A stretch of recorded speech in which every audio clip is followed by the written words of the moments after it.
All right, so I'm going to make a distinction between what Chris just said and what I do and the firm that I run, which is we're active traders.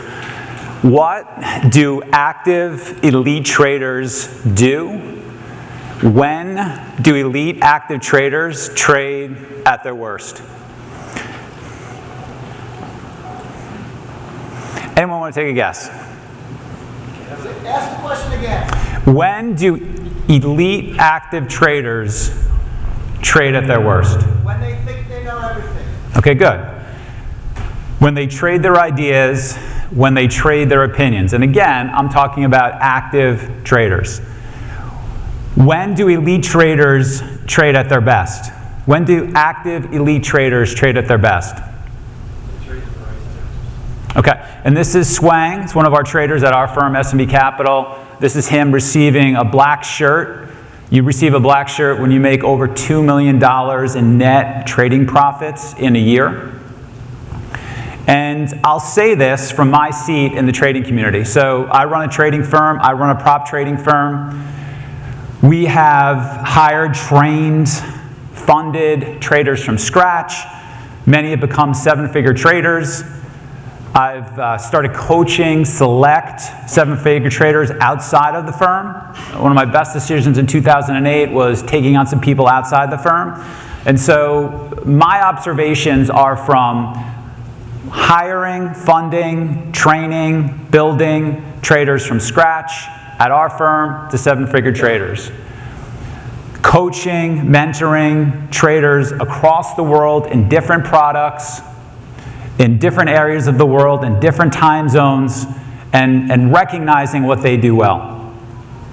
So what's common amongst these active traders across the world, globally, different markets, different time frames, different products? And what's common amongst them is that they're not just trading their thesis. That's when they actually get in trouble. For an active, elite trader, they get in trouble when they trade their thesis. They trade best when they take their thesis and they combine it with a setup in their playbook. When they combine it with seeing it. When they combine it with fighting for price. That equals one good trade. That equals them trading at their best. So a thesis might be something like, I'm going to game plan what's going to happen for the next big trade. Iran-US tensions escalate. The China-US trade war ends. I'm going to buy SPY. I'm going to short the VIX. I'm going to buy BABA. I'm going to get max buying power. I'm going to swing it for 3 days. They're mapping out scenarios for that next big trade across the markets. They're developing a plan of attack for these trades. They're game planning. They're game planning what their thesis, what the next big trade for them is, and this is a really great best practice to co-opt for your trading. But they're combining it with a setup in their playbook. So another thesis for traders who are active today is, I want to trade MLNT. Big mover yesterday. Beyond Meats is something that is certainly been in play. Kern yesterday, big mover. Some people thought Kern was up too much. Some people have been thinking that Beyond Meats is up too much. Some people yesterday thought MLNT is up too much. All right, so I've got this thesis that a stock is up too much. Great. Now you look for a setup in your playbook. Setup might be backside, low float short.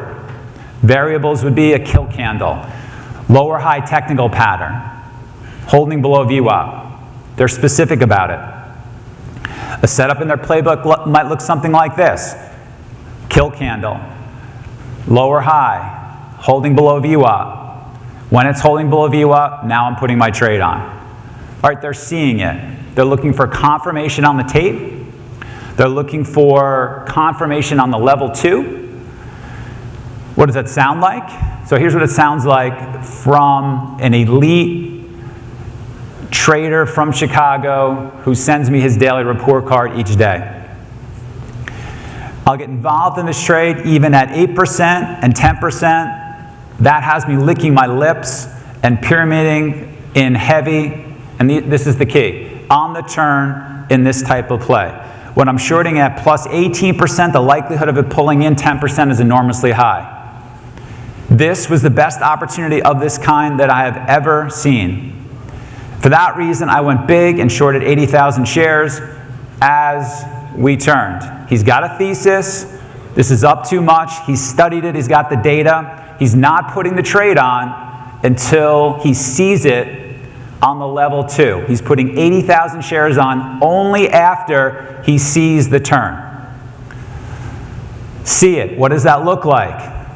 The stock opens up. The first move is down. We're testing VWAP. We can't trade above a particular price. Now there's a clear change in character in the name. There's a clear change in character in the name. It's starting to trade lower. It's starting to shift down. We're seeing it. We've got a thesis, we've got a setup in our playbook, and we're seeing it on the level 2. And then we fight for price. All right, we're not sloppy with prices. For elite, active traders, these are the things that go into being a good trader. Thesis, plus setup in your playbook, plus fight for price, plus see it. Fighting for price, what does that mean? Here we see a breakout, an AMRN. Okay, we're going to buy it when it's holding above VWAP, as we indicate right here. We're not going to buy it 50 cents higher. If I buy it 50 cents higher, now my risk reward is set 50 cents higher. We're getting it at a good price. I tweeted, for active traders, fighting for price is important as it sets your risk reward. This is particularly true as you trade bigger. This seems counterintuitive for large trading perhaps, but it's not. What does failure to fight for price look like from an elite trader in his daily report card? This is one sent to me by one of our top traders at our firm. And he wrote, sloppy today, a bit overconfident given my recent runs, need to fight for price tomorrow, only entries at a good risk reward. All right? Not trading well because he's not fighting for price. Sloppy with his price. So, a lot of you in the room have certain issues you're working on, and they're not dissimilar to what we work on our desk, even with our 7-figure traders. You're overtrading. You have FOMO.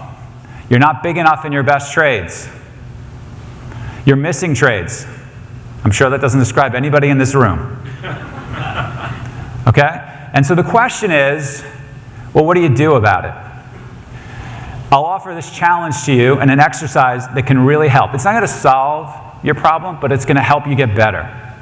And it's an exercise that I've worked with a really terrific Australian equities trader all the way around the world. We call him the Australian Slayer. He's a terrific trader. And the Australian Slayer was not being selective enough in his trades. He was overtrading. And he wasn't big enough in his trades. And he was leaving money on the table. And so we developed this exercise. And we said, your issue is you don't know who you are as a trader. You don't know what your identity is. Sit down and determine your identity as a trader. Who are you? And this trader said, I'm a wait for the moment, intraday catalyst trader. My mantra is thesis plus setup plus see it plus fight for price. And it's not good enough to just intellectually understand those words. You have to internalize them. You have to make them a part of who you are. You've got to develop an emotional connection between that idea and its importance to you. It's got to be important to you that you don't take those piker see-feeler trades that are wasting your time, for which you're dinkering around. It's got to be important to you that you miss your A-plus setups. That's not good enough for you. You're better than that. You expect to succeed. And so what this trader does is he's developed his identity and he sits for 5 minutes before every market session and he sees himself, I am a wait for the moment, intraday catalyst trader. My mantra is thesis plus setup plus see it plus fight for price, and I'm not anything else. And I'm not going to be less than that, and those are my expectations for myself. And so if you're trying to get better at overtrading, and you're trying to get better at sizing up in your trades, and you're trying to get better at FOMO, and you're trying to stop missing your trades. All right? You need to sit down and create a solution so that you get better. It's not good enough to just walk away from a trading session and be like, I missed a trade, isn't that terrible? I overtraded, isn't that terrible? All right, you want to take that next step and create a solution. Your challenge, sit with your identity before the open.